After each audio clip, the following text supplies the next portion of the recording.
Olá, meu nome é Geórgia, sou médica de família do município de São José dos Pinhais. Estou aqui hoje para conversar um pouquinho sobre a nova variante da Covid. Os principais sintomas são rouquidão, tosse seca, coriza, cansaço e dor no corpo. Algumas vezes o paciente pode ter calafrios e febre. Meu nome é Fernando Bortolozzi, eu sou médico infectologista e eu queria conversar um pouco sobre essa nova fase da pandemia, que houve um aumento absoluto no número de casos principalmente nas últimas 3 semanas, no estado, no país e no mundo.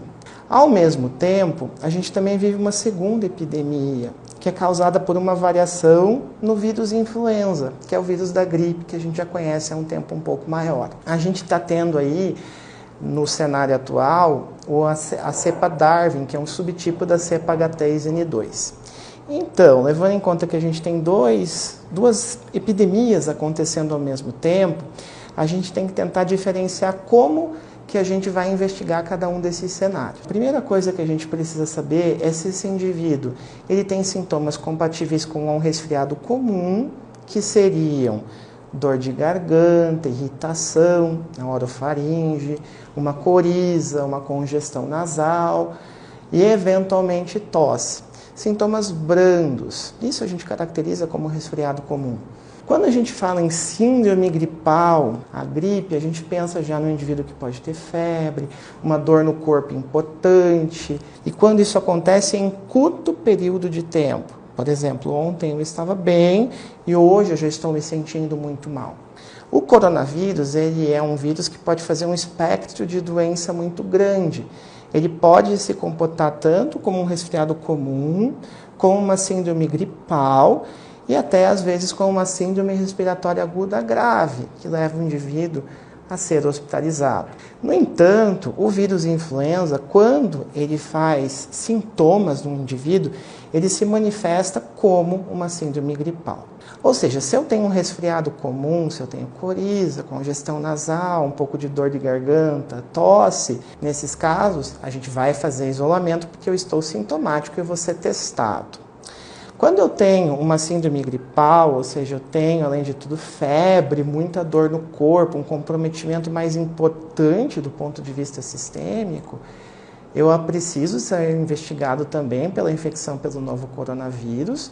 Por outro lado, apesar da gente ter percebido um aumento no número de casos de ambas as infecções, nós percebemos que não houve um crescimento proporcional no número de hospitalizações. Isso se deve a vários fatores. Entretanto, é inquestionável que a vacinação em massa foi o fator determinante para a gente ter uma diminuição nos casos graves. Então, cada vez mais se torna evidente a importância da vacinação na prevenção da infecção pelo novo coronavírus. Além de tudo, as medidas preventivas que a gente já conhece, como o uso de máscara, o uso do álcool gel, evitar aglomerações, evitar o máximo possível o contato com várias pessoas sem máscara, tem sido o fator mais determinante no controle da infecção pelo novo coronavírus e também por outros vírus respiratórios que sempre circularam. A gente percebeu que no final do ano, infelizmente, as pessoas se descuidaram um pouco com relação a esses cuidados e, infelizmente, isso culminou no maior número de casos. Existem vários tipos de exames que a gente pode fazer para conseguir documentar a infecção pelo novo coronavírus. A gente ouve muito falar no teste rápido. Existe o teste rápido nasal, que ele é feito por um cotonete, eu consigo ter um diagnóstico bem preciso da infecção pelo vírus.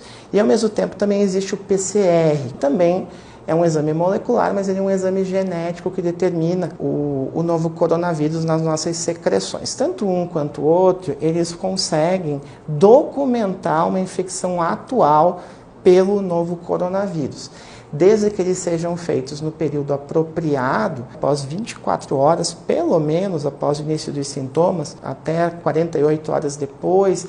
Uma pessoa que tenha sintomas respiratórios, que ela tenha sido diagnosticada com o novo coronavírus, com a Covid-19, atualmente a gente ainda recomenda no estado do Paraná, o isolamento de 10 dias a partir do início dos sintomas. A gente sabe que o coronavírus ele transmite muito mais nos primeiros 7 dias de sintomas. Eu não estou sintomático, mas eu tive contato com uma pessoa que foi diagnosticada com o novo coronavírus. O que eu devo fazer? Um isolamento que deve ser de até 7 dias, sendo que a pessoa deve ser testada entre o 3º e o 5º dia, preferencialmente. De uma forma geral, as medidas de prevenção continuam, a vacinação se torna cada vez mais evidente que ela é fundamental na prevenção da infecção pelo novo coronavírus, bem como para a progressão de formas mais graves. Era isso, espero ter podido ajudar com essas orientações.